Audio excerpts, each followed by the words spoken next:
Hey guys, look what showed up today. It's my TurboCord 240 volt level 2 charger. So I'm pretty excited about hooking this thing up. It plugs in the same place I was plugging in before, but now it's 240 volts. And well, it has a different type of connector. This is called a NEMA 620. And so what we're going to need, let's see what we're going to need up here. We've got an outdoor outlet with a NEMA 620 plug. And now you want to make sure that when you pick out one of these that it's properly rated. So A, it fits, plugs right in. It's going to be nice. I got it outdoor sealed. Put a little box together so it's going to be sealed nicely outdoors. You do want to check here and make sure you've got the right amperage.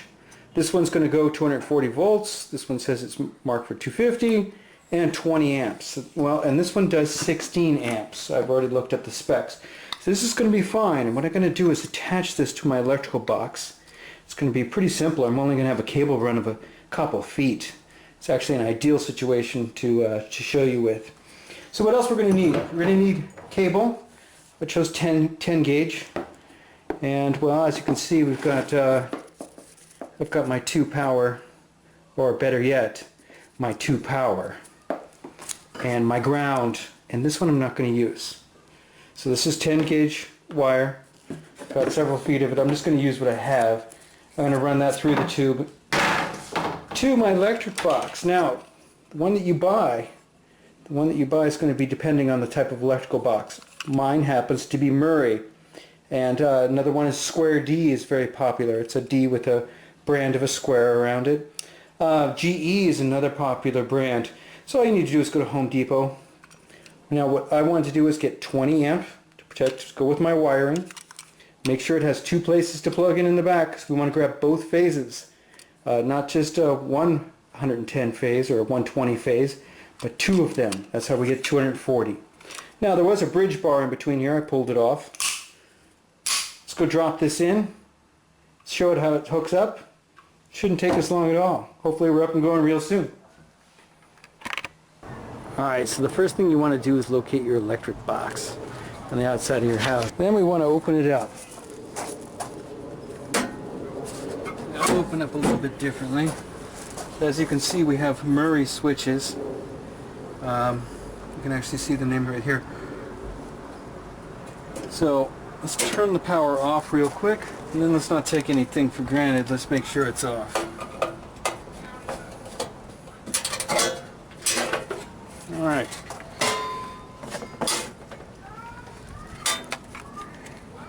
Turning this to voltage AC.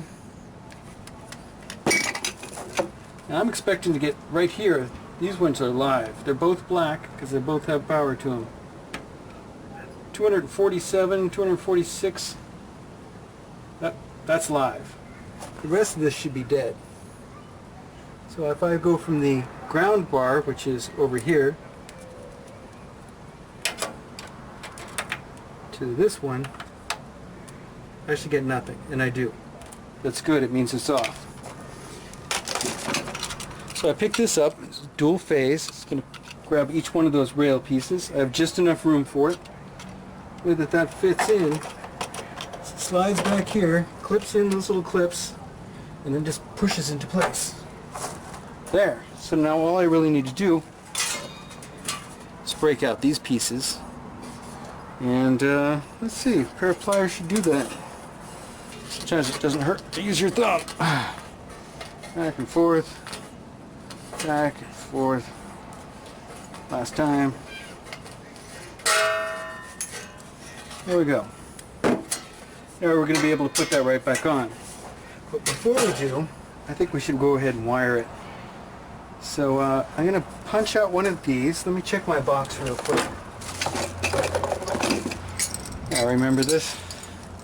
I'm going to attach this box through the bottom somewhere. Let's see if we get a good view. We're going to punch out one of these holes. Plug it in like right about there. I like that corner. That's sensational. So can you see that? Yeah, perfect. Alright, so what I'm going to do, get a screwdriver, tap that out. And again, it's one of those things where you have to work it down, back up, down, back up, and eventually it just gets so weak that it goes down and does not come back up. Alright. It looks like that. So, now what I'm going to do, got these little washers. I'm going to put one on the inside and one on the outside. One on the first, I'm going to put one on the all the way down so I can grab the bottom of the box. And putting the burrs up so it can grab the metal. Same thing on the other side, except for burrs down. Something like that there. Do that.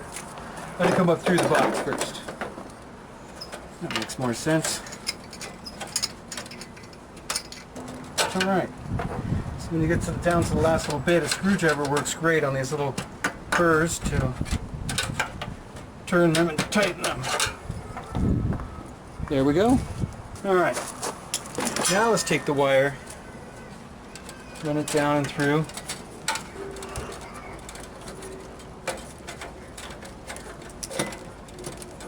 Alright, that looks pretty good. I'll go ahead and wire it up with a big service loop. The reason is that when it's under full load, I kind of want to put my hand on it, see how warm it gets, make sure it doesn't concern me none. Alright, there we go.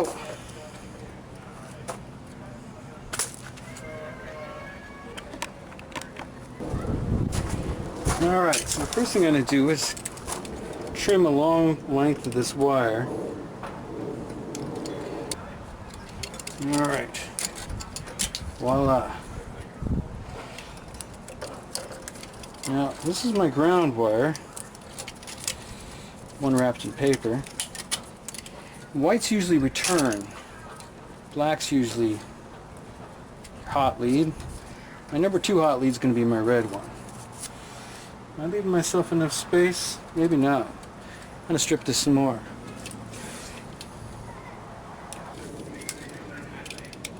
Now, I'm leaving it long on purpose because I want to get my hand on it and feel how warm this wire gets when it's under a full load charging the car. Just so I sleep well at night. Even though all the math shakes out, doesn't matter unless it's all been verified. Alright. Paper can come off.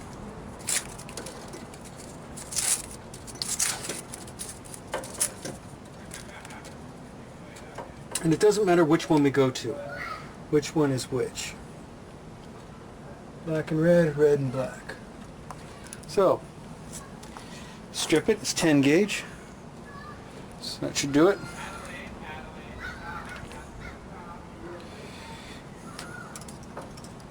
Apparently it's 12 gauge. That should still be fine. 12 gauge will hold what we need perfectly, especially over such a small cable length. So, now, importantly, now we can just take the circuit breaker out at this point.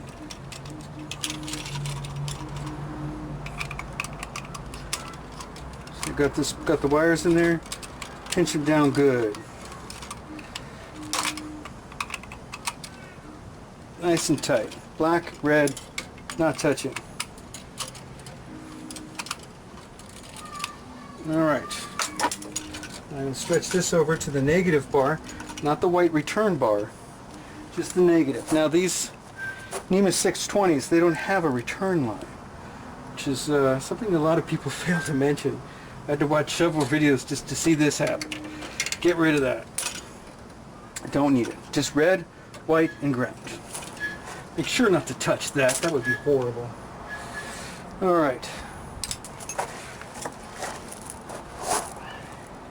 So that, my friends, is still alive.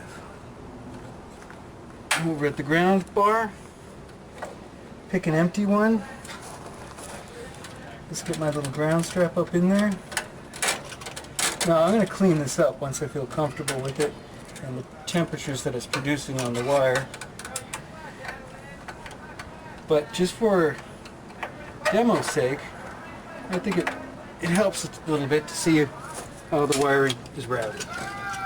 So I'm going to route this down. This goes back over. There's little clips on the side right here, and it pushes in. Now that's ready to flip on, except for the other side isn't quite done. Down here. Can you see that well? Let's get that in. Move that down. Alright. So again, we're not going to use the white. That is, might as well be cut off. Goodbye. We're going to use the ground, however. So it's number 12. Paper comes right off. 12. 1. 12, number 2. Alright. So when you look at the screw, you can imagine the way the screw tightens. You're going to want to do the curl to match that screw, the way you're going to tighten it. So in this case, we're going to do this. Alright, that's good. With that one. And this one's going to be the opposite way. So we're going to go up with that one.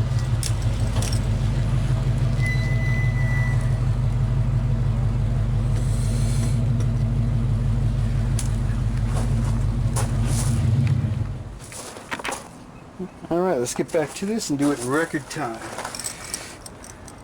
So let's see, when I do this ground screw,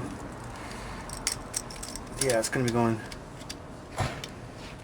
the opposite of this way, so I'm going to be turning it this way. So let's get a little hook in that too.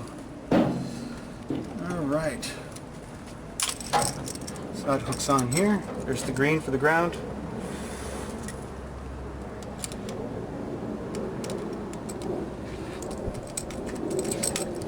There, it just helps make it tighter. Let's do this one over here, the red over here, because the curl's going the right way.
Alright.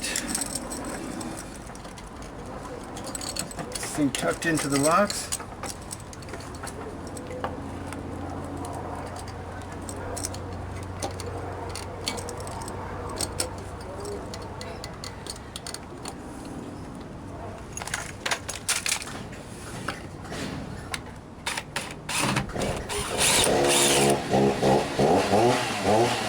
That is not the sound of my screwdriver.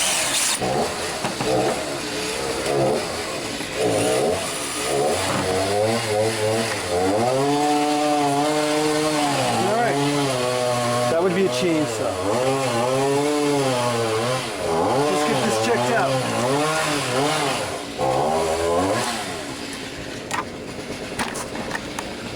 Power up and on. Now this one on. Good, nothing blew up so far. Alright, let's get down here again.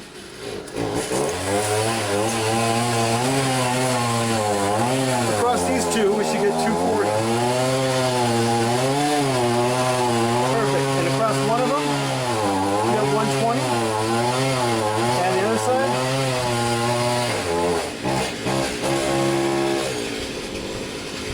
120. That's exactly what I expected. Alright.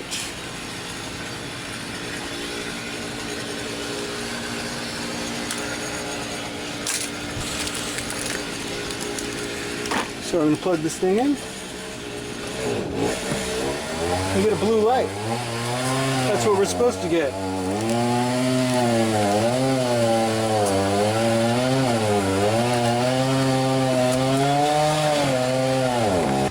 Alright, now for the moment of truth. The blue light is on.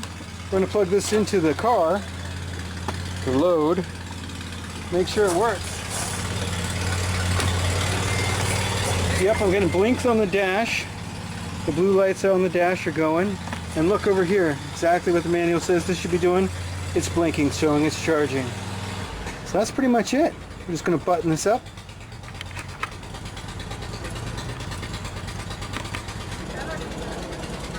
Okay, now we can see that it's charging at 3.36 kilowatt. That's exactly what we wanted to see. That means it's charging quickly. That's outstanding.